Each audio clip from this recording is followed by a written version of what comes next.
Well, the Hammer 1250 kit is installed, and you can see the cylinders are nice and clean. The head's still got some in-ground. I cleaned them up with brake cleaner, but I wasn't going to get them Peter perfect because I just want the thing to work. But I just did the first mile, and that was the one I was kind of worried about the most. But it sounds good. It sounds fine.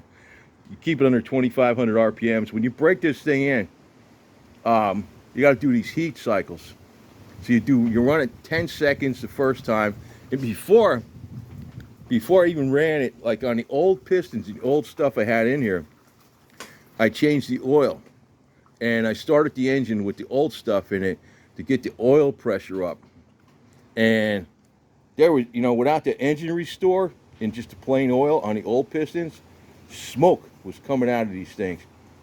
Now, I think the main problem was the rings, because there's some light scuffing on the old cylinders and light scuffing on the pistons.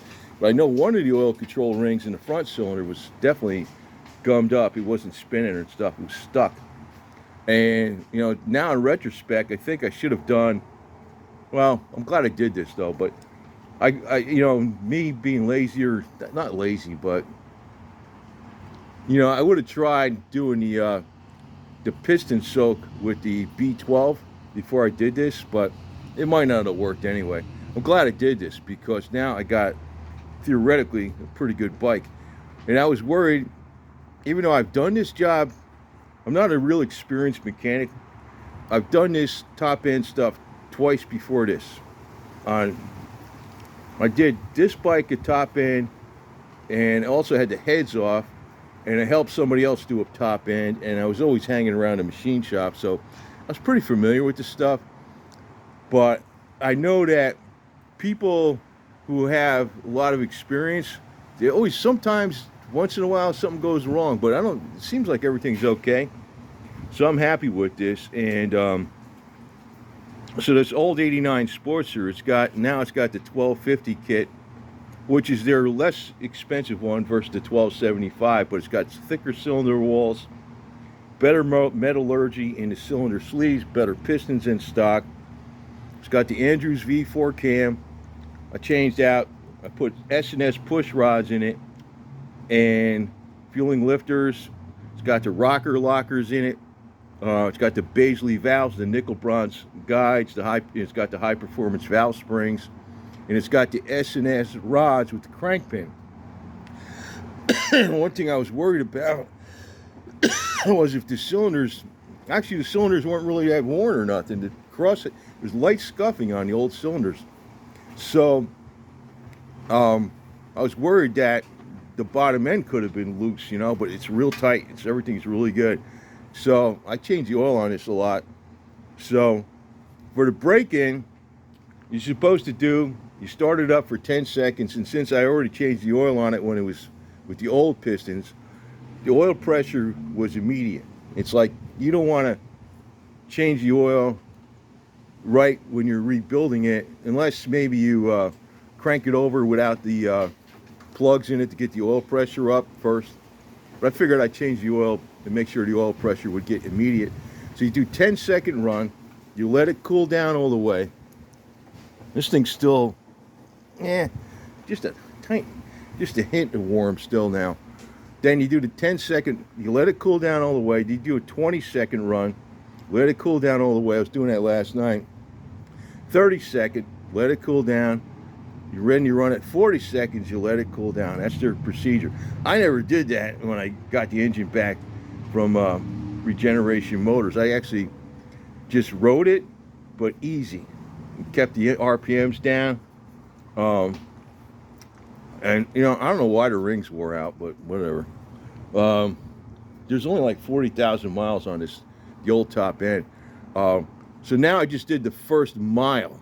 So after you do the 10, 20, 30-second run, with the heat cycles, then you do the first mile. That's where I'm at right now. I did the first mile. It's cooling down. It's almost cool. I'm going to do the 2-mile run, get gas, and let it cool down. I don't know if I'm going to run it more today.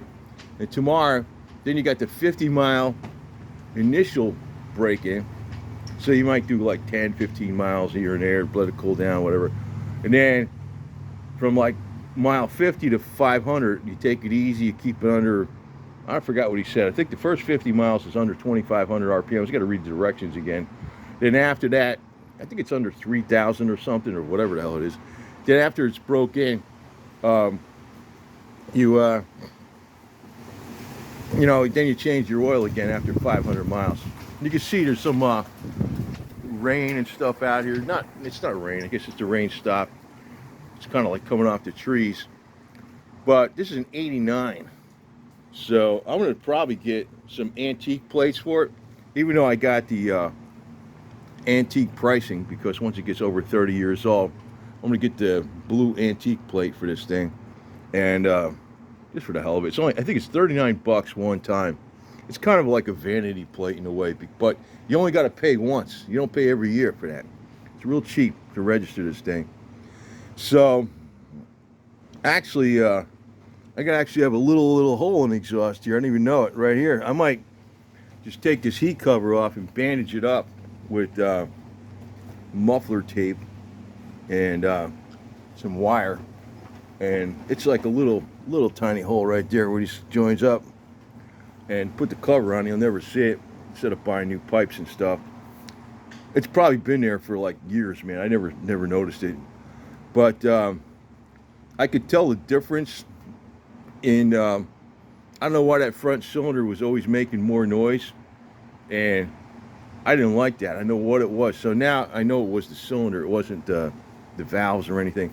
I did not put the valve guide seals in it because I got Baisley valves, and I'm not sure if the valve stem diameter is exactly the same. I don't know for sure because I didn't want to mess with it. And they don't even make Baisley valves for this bike anymore. It's an 89. They make them for like 2004 and up, and I think they make them for the iron heads. Maybe they do, but I didn't see them in the catalog. I found out that even S&S stuff, you can look on the S&S website, which it won't say all the stuff they got available, but this hammer kit is way more reasonably priced than S&S. So the only disadvantage I'd say, and that's not really a disadvantage because some of these bikes go way over 100,000 miles if you maintain them good, the cylinders and stuff. So you can't bore these out anymore. Like if you get the 1275 and or the 1250 kit, you can't bore them out again because they're basically at their limit. The 1275 kit's got even better metallurgy in the cylinder walls, but this 1250 kit, it's got better, I was reading from their website, it has better metallurgy in the cylinder walls. They're thicker, it's better pistons in stock. Actually, you know, so, and I did confirm, you know, I took a picture. It's got the S&S rods in there and stuff with the crank pin. Everything's tight. So this old-ass bike might be good, except for like little stuff. I don't know what can go wrong with it, but there's always something can go wrong. But the main stuff should be good for probably a good 80,000 miles or more. Because, you know, I changed the lifters as a precaution when I took the old ones out a year and a half ago. The lifters are still good, actually, but it's got fueling lifters in there. And I made a tool that, I had this from before. I made it from an existing tool. It's really just a like a channel, a curved channel that's the same diameter as that. It's got like a little cut in it, like I ground it out where it's the same size as that, so it kind of fits around there. You put the channel in there, and when you slide this thing on, you just hook the channel onto there where it's like a half circle, like made it, and you're sliding that in the channel. You can't slip off. It's a better tool for putting that, installing those push rod covers on there, to whatever the hell you call those things again, than the stuff they sell, something I made. So in the future, I'm going to probably build this, it's either a 10 by 12 or a 10 by 14 6-foot high wall shed. It only costs 450 bucks, and I think plus tax. And I could put like all these patio blocks like that for like the floor. And I'm gonna make like a workshop in there where I got some specialty tools, but I don't have like the thing that balances the flywheels. But I heard you can make those. But that's kind of getting ambitious. But I might get stuff more and more ready.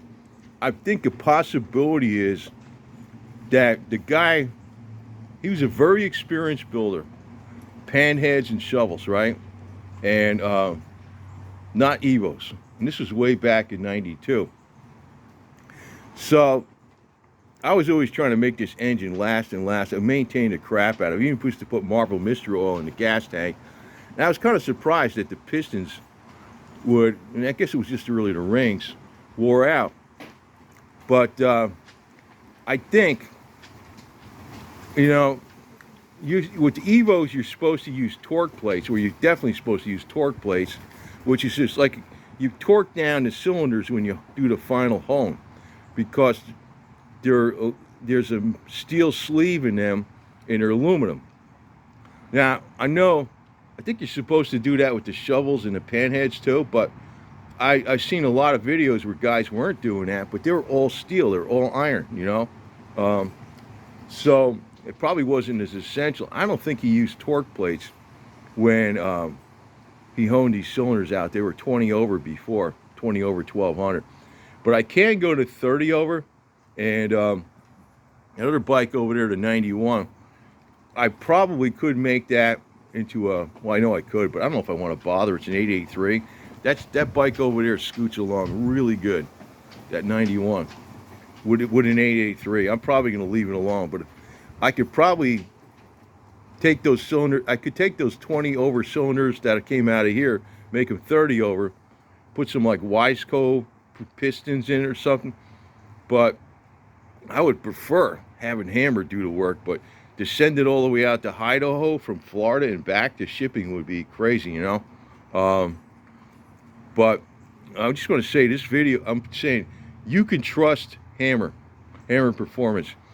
Or a lot of these machines just becoming like a dying art. Like even me just doing this top end, all the guys I ride with, and this is not like a big deal to do this stuff, you know? It's like, it's kind of a big deal for me, but I think I did it right. I'm a little worried that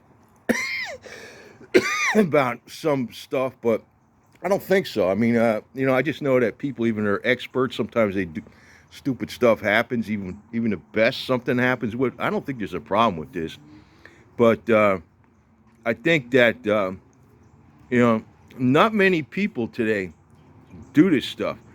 Back when bikers were like, let's say they're more like when they had the shovel heads and pan heads, you were lucky if you got 50,000 miles out of a top end. Usually it was like 40 or maybe even a little less than that.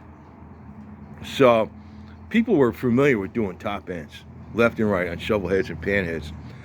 Today, most people pretty much, they just change the oil and stuff and, you know, adjust things and check the tires and change batteries and, you know, and so the guys I ride with, they're kind of impressed by what I did here, but I'm like thinking, what I did here is like what everybody was doing left and right. And I just remember, like, I'm 70 years old, so I remember like all the people with cars, man, we were like, you know, changing out cams, swapping motors, changing an automatic car to a clutched car, like this El Camino over here. I did the brakes on it. That's a 78 El Camino over here. You know, I did a clutch on that and stuff. I'm kind of like a backyard guy, and if you look on YouTube videos, you almost get the impression that people do this left and right. And on YouTube, yeah, you can find videos, but amongst the average population today, there's way less people doing this type of stuff. And the beauty of the older bikes, though, is that there's a lot less crap to mess with when you're doing something like this, because the Sportster's simple, man. The ideal setup for me is what you call a divorce Sportster.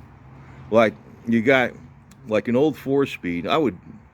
You'd have to cut the engine. I'm not doing this stuff though, but I've seen them where they had blown transmissions because the old 4-speeds were bad. They wouldn't last as long. Now the 5-speed Sportster's like on a 91. That's why I got a 5-speed. That's the first year for the 5-speed. That's an 883. It's got a chain drive on it, which I don't know. I like chain. It's just me. I like points ignition too. I mean, this has got a stock electronic ignition. But you know, if they made this from the factory, if they made a Sportster engine like the Evo, and they made like the 2004, if they took the best of the new stuff combined with the old stuff, like in other words, do the flywheels like where you can rebuild them, like this has got they're much easier to rebuild. It's got the old style, they're not pressed in there with a 50,000 ton press or something like that. These are now I don't know how to do the flywheels, but I mean they're way easier to do the flywheels on this engine than it is on the newer stuff. I think after 99, 2000 and up, Harley's got something else. Hammer can do it though. But you know, there's all this talk about Harley Davidson, this and that.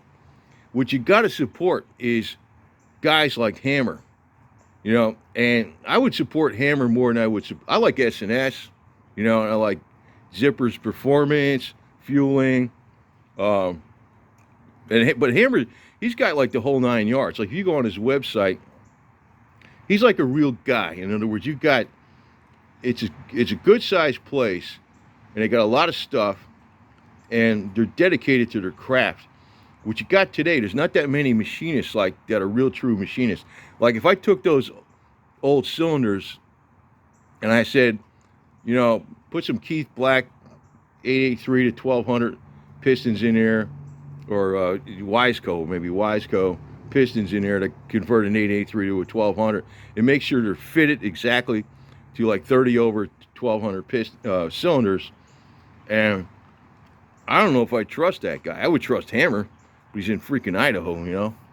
But I'm not no rush to freaking convert the other one. The other one freaking works great. That 883 scoots along good for what it is. But I'm really, really, really, really happy with this so far. I still got a little bit of a transmission leak from the clutch cable, but I'll be putting a new clutch cable on there, a clutch bearing and stuff, and some other junk. But now this thing might be good for a good 80,000 or more miles before I really got to do anything big to it, or maybe 100,000 plus. But it can still break down because there's always little stuff that could break. I don't know what, but you know. Anyway, I'm happy with it. I put these bags on it. You know, they're calling me Ghost Rider. That's my handle now, because the old pistons had so much blow-by, and it was coming out of the external breather, and it was putting oil over there.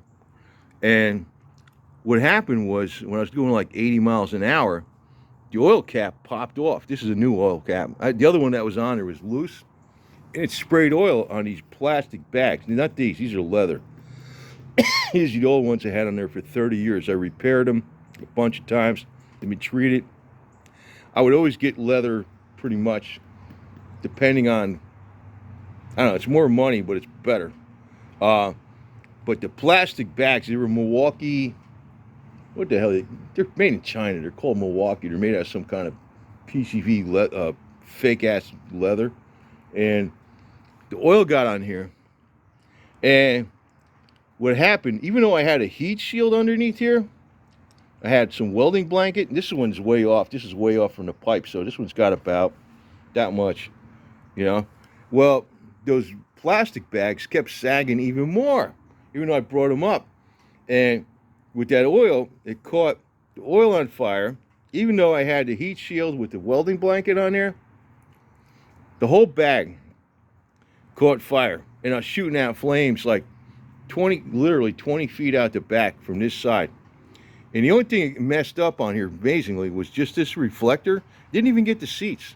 And I didn't stop because I wanted the flames to go to the back, you know, and the bag was falling off. And the guys in front of me were like looking, holy shit, He's on fire. What is he doing? He's turning into the Ghost Rider. Holy shit. They're laughing their ass off. And we stopped, and the PVC crap, not these, these are leather. This is like PVC right here. This is PVC junk. It's a tool bag. But the stuff with the PVC, you can't put that out. It's worse than like burning wood or paper. It was like all over the road, pieces of the bag, and it was just burning there for like 20, 30 minutes, just sitting there. So I stopped and I kicked the rest of the bag off. We doused it down with water, and I went home. And that's when I parked it, and I ordered a hammer kit. Because I was trying the engine restore for a while, just for the hell of it, see if it worked, you know. And actually, that stuff does work.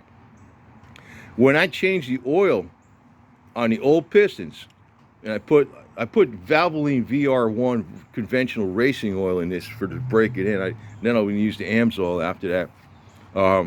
I mean, I don't think it makes a difference, but I decided to use conventional Valvoline racing oil for motorcycles. When I started the bike with the new oil, just to get the oil pressure up, so it had oil pressure when I put the new pistons in it and stuff.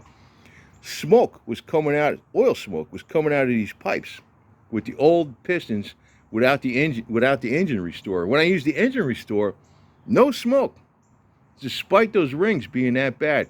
And the rings, the oil control ring on the front cylinder was all seized up, despite me putting I don't know, I was running all kinds of like injector cleaner and stuff in there and everything. Nope, running it long distances all day. It stayed seized up. I don't know why it seized up, but it was just like, it wasn't damaged. It was just gummed up with junk. So, I could have possibly did like a B12 piston soak and freed up that front, the oil control rings. But I'm glad I did this, because now I know it's good. Hopefully I didn't screw nothing up. I don't think I did. I was taking my sweet ass time here and there.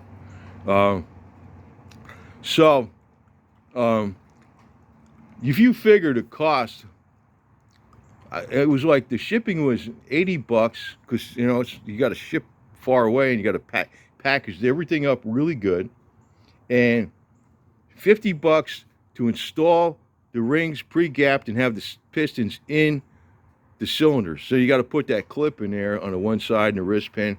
I actually have a wrist pin puller, so I was very careful with not screwing up the rods or banging out the wrist pins. The clips were kind of hard to put in there, but I got them in there really solid. Verified it really good. Once they go in, you hear them go tick. And so but for the price, I think it was, what the hell was it again? It was 50 and 80 was 130 and 775. It was like, I don't know, it was a little over 900 or something complete. But if you bought good quality pistons, I'm not talking V-twin in Taiwan. I mean, if you're a machine shop, maybe you can get away with V-twin because you want to measure everything. I mean, I don't trust. V-twin is good for like putting a sissy bar on or something. Don't get, Taiwan crap. Get American. As a matter of fact, even the V-twin kicker, I might put a kicker on that one from Lead Sled. The V-twin kicker is junk. The Lead Sled USA one is good. But so you might look at a 1200 conversion kit or something like that with the cylinders and stuff and the pistons for an 883 to a 1200. And V-twin will be less money than hammer. Not in the long run. Not in the long run. I mean, they might be good, but it's just like anything. There's like a variance of what you're getting. It's sort of like today, when you order a Harley, sometimes the crank runout's pretty bad, and then sometimes they're good. It depends on, they don't have as much manufacturing tolerance the way they used to have 99 and before. So, I said this since 92 or 92. I don't support Harley too much. I support the aftermarket. And to give you another example, on this bike from 86 to 90, this is 89, the clutch shell has the magnets in it for the charging system and the stators behind that. Well, being in the clutch, and that's a Japanese parts made by Showa. The first thing that goes wrong with them is the starter ring spins on the clutch shell. They fixed all that stuff though in 91, right? It's only 86 to 90. Well, I had that welded and stuff, and finally, I changed that clutch shell a couple times. I got some used ones that were primo and stuff. I took it, I think it was Zippers Performance. It was a place up in Maryland that was a machine shop, famous machine shop. I think it was Zippers.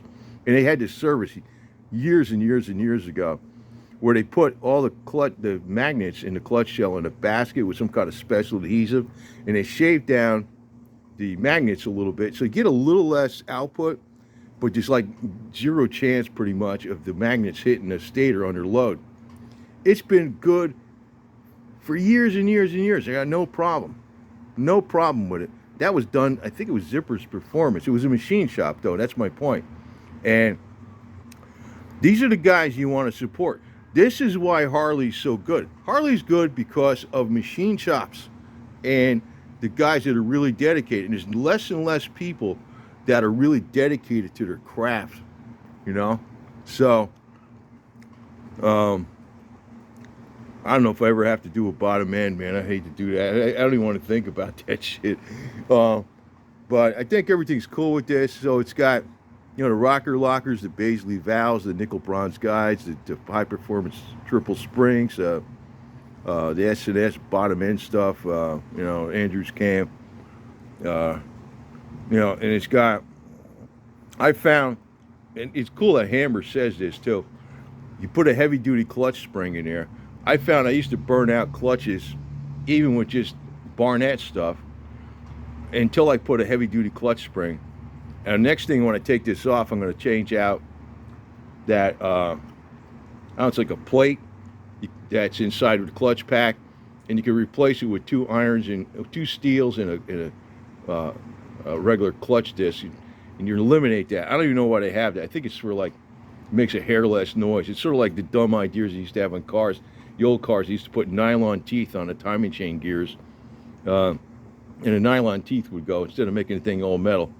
But you can make your bike better than a new one just by sticking with it. I don't care what you got. If you got an M8 or whatever the hell it is, you got a twin cam, you got an 88 twin cam with the old cam shoe tensioners that used to give problems. The aftermarket's got stuff like Psycho cam shoes. If you change those, even with the old ones, the 88 twin cam, way better than stock. But most people today, like if you look on YouTube, it looks like there's loads of people doing this. In reality, since I'm 70 years old, I remember back in the 70s, so I was like in my 20s, I was born in 55, so, I was 20 years old in 75, and I was actually working on cars since before I was 17, even though I was going to college and everything, and when I was 18, 19, when I was 19 and up, I was still doing this stuff out of necessity, because it's the only way I can get around, right? If I don't fix it, I can't afford nobody to have it fixed. So I'm still doing this. When I was 17, I was doing this stuff. I'm 70 years old, I'm still doing this stuff. It's weird, But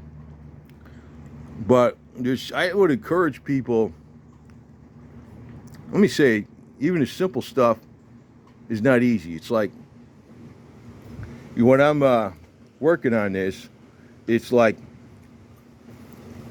as a backyard guy, you got to get yourself up off the ground like 50 million times. If you stand up off the ground, like if you got a bike stand and you just got this thing up and you got a little chair, you're moving over to it and your toolbox is right here, it's easier, right? Me, I got to go over down there someplace, I got to go over there in the shed and get a tool and stuff. It's like, where is he at? But you know what? I'm glad it's, hopefully it's good to go. I think I did it right. That first mile was the one I was worried about the most, but it seems good. I could tell the difference. That front cylinder that was making a noise, I don't hear no noise. It sounds fine. So yeah, it's nice and cold now. I'm gonna get some gas, do the 2 mile run, and go from there. But the generations they got today, the boomers were definitely softer generation for the most part, except for the Vietnam vets, except for them, than the World War II generation, or even a generation that was born in the early 40s and stuff like that, the silent generation they call them. And now the boomers are old, like, I'm old, but I still work out a lot and stuff. I'm pretty solid, Actually, I'm amazingly good for freaking 70. But the X generation, still solid. Still solid. That was the Reagan years. But then after that, now I'm not going to say all the millennials, because I watched this Carter's Order Restoration guy. That millennial, man, he's hardcore. He's up in Saskatchewan, Canada. He works with stuff, got no money. He works with stuff, makes all his tools. He does like mostly body shop stuff, but he's putting together like 1930s cars and stuff. He's a millennial. He kicks butt. I mean, but in general, the millennials don't do all the stuff like they used to, and Z, same thing. Not saying all of them, but I think it has affected. I'm going to kind of ramble on here a little more because I'm going to say something else. The motorcycle clubs in the 70s were way different than they are now.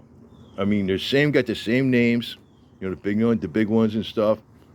The elements that were in there were way different, way more hardcore, in my opinion. I think it's because of the generation, across the board. But anybody that rides a motorcycle is pretty hardcore, in my opinion. It's just as long as you ride. But, the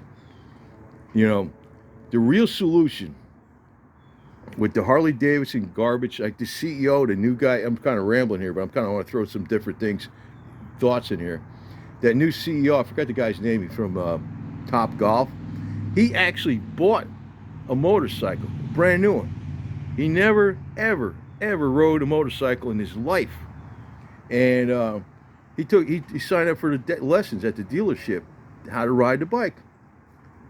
I think this guy is going to turn Harley Davidson around, but I still want to emphasize the main ones you want to support are the machine shops. And Hammer, I mean, I'm not saying Hammer's the only one around, but he's a good one, man. He's definitely a good one. It's like if I took say I had an 883 and I took the cylinders out and I want to have them bored out or whatever the hell it is. By the time you do all that stuff, you're better off just getting a 1250 kit. I know you can't bore the 1250 kit out more, but the 1250's got better metallurgy in the cylinders. They're thicker. The 1275's got even better metallurgy, better pistons in stock. And when you're adding up all the costs, it's way better just to do it this way. Way better. But, most people aren't going to do that. And take your sweet ass time. When you're taking the, like I already did, the rocker lockers and the push rod, because I had aluminum adjustable push rods. I put chrome moly S&S ones in it about 1.5 years ago with the fueling lifters and the rocker lockers. When I took all these gaskets off of there, I must have spent 3 hours cleaning off the old fiber paper, whatever the hell those gaskets, they get glued on there. Same thing, that's what I was dreading when I was doing these, the cylinders, because the base gaskets were glued on here too. So take your sweet ass time, clean everything really, really good. Don't use a grinder or nothing like that. Just very carefully use your razor blade in a certain fashion so you don't screw nothing up. And take your sweet ass time. I think I did it right. It seems okay. I've done this a couple times. I mean, like I said before, but I've not, I'm not a pro. I don't like duties every week or something like that. But if you want to, I saw a lot of videos out there about Harley this and Harley that, and a lot of them are artificial intelligence. bashing the hell out of Harley Davidson. You know, I don't know who's making those videos, probably the competition. But I could tell you, like Kawasaki's a great bike too. You know, I mean, a lot of anything you got is good. Like I like BMW too, but you know, for the price and simplicity, the old Harleys are really good. Even the new ones are less complicated than some of the other bikes. It's just that I don't like any of the new bikes that much because they got too much electronic junk on them, and you know it's got its place. But you know, if you just want the thing to go from here to point A to point B, you don't need all that stuff. I mean, there is some good stuff. I think for this thing, I replaced the caliber on this, the front brake caliber, just changed the shoes on the back, and I did the caliber some years ago. I want to get a better one though from I think it's well, I think it's Drag Specialties. It's not as good as Performance Machine, but it's a lot better than stock. I'm changing that out, but you know, aftermarket is why. So those guys, you know, way back in the 70s and 60s, that's the machine shops and the aftermarket, the machinists and the smaller companies what kept this bike alive, not the factory. It's called, like the Vietnam vets, they're like, or any of the vets, you know, the World War II vets, the Korean War vets, the Afghanistan, Desert Storm, Iraq, you know, Iraq and vets, they're very pro-American. So this is why this, you know, Harley took that Sportster S and he made it in Taiwan. That thing is going to be a flop, not because it's a bad bike, but because it's not made in the USA. That's in my opinion. It's, you know, the Sportster S. I'm not sure if the Nightster is probably made in freaking Taiwan too. But everything else, all the other bikes are mainly made in the USA. So I think Harley's going to still continue to, as long as there's patriotic Americans. But considering that there's still wars going on, there's still veterans. The Vietnam veterans, though, were a unique animal because when they came back, I remember, well, I'll tell you this story. I'm kind of like just throwing some stuff in here because you're not going to hear this on the other channels. And I don't know if I should say this on here, but my cousin came back from Vietnam. And his son later on, he became a scout sniper in the Marine Corps. I was in the Marine Corps, but I was in one of those pogue fields, or, you know, get out there in the field. But I did know my stuff. He was a scout sniper, his son. And his father was an M60 machine gunner in Vietnam, in walking in the jungle. You know, he had a lot of confirmed kills. I don't know what the hell he did exactly, but he had pictures of all the stuff. I don't know if it's still around, but he saw like a lot of stuff, right? He came back from Vietnam and he's coming off the plane and there's a whole bunch of these people yelling at him and stuff, and this chick was yelling at him, calling him a baby killer, baby killer. He decked her right there, knocked her out cold, put her right on the ground on the tarmac. So that was kind of like, you know, that was the Vietnam generation. It's like they're getting shit on they got drafted. I don't think he wasn't drafted though, he volunteered. But most of them got drafted, then they get crapped on. They went through this war, and they wanted to escape, so they wanted a brotherhood, and that this was it. Sort of like the World War II vets, but the World War II vets were welcome. So if you notice how, I want to say a couple more things, because I got some insight on things. You notice how, and this is not for attention, I just want to throw some things out here, because YouTube already got my algorithm screwed up. But you know how, you know, the World War II vets were welcome. The Vietnam vets were really ostracized. And they saw, and I don't want to get into it. I know what they're doing with that war, man. It was basically to kill the U.S. middle class and make it look like communism was impossible to defeat, even though we won every single major battle, and the North Vietnamese were clobbered. And they basically took over after we left. So they say we lost. Yeah, right. How did we lose? We were allowed to fight one arm tied behind our back, not use all these things that we could have done. We could have won that war in like 3 months, if that. Yeah, but you know, the thing is to put in American psyche, you can't stop communism. We lost, and it was to put down America. So these Vietnam vets, they got put through the meat grinder, literally, and then they came back and they were crapped on. So when they became bikers, they became real hardcore bikers. I don't know if there's that many of them left. There's Vietnam Vets Motorcycle Club. I know that. There's something like that. It's a Vietnam Vets Motorcycle Club. But I can't say the guys today are all getting, but the whole generation across the board are getting softer. So the clubs aren't kind of like what they used to be, even though they're kind of the same in some ways. But my opinion is with clubs, and just my opinion, my humble opinion is, lay low, ride your motorcycle, concentrate on keeping that damn thing running, stay tight with your brothers, and you know, don't worry about all the dumb rules too much, and keep your head down, because as far as real bikers go, which I'm going to say I'm pretty much a real biker, even though I'm in a social thing, like a social group. It's a riding. It's a little unique though. It's not like I don't know. It's got potential for sure, but I'm saying is the real bikers. Just out of all the people that ride, I could say they're all bikers, but there's still like the real bikers. They're not welcomed in a lot of places. I mean, it got more popular because the Daytona and stuff, and it's like Disneyland. It's not like it used to be, but if you start getting more into the inner core, real bikers still are not really liked by mainstream, not that much. So it's good to just keep a low profile, do your own thing, stick with the brotherhood, the real brotherhood, not the talk. And there's enough cussing and moaning and effort just keeping these things running. And also when you're out in the weather, it's very physically challenging. I pushed out a few years ago, and I put a windshield on this thing. That in Florida, when you get these torrential downpour monsoons, I'm so glad I got that thing. I for decades I never had a windshield.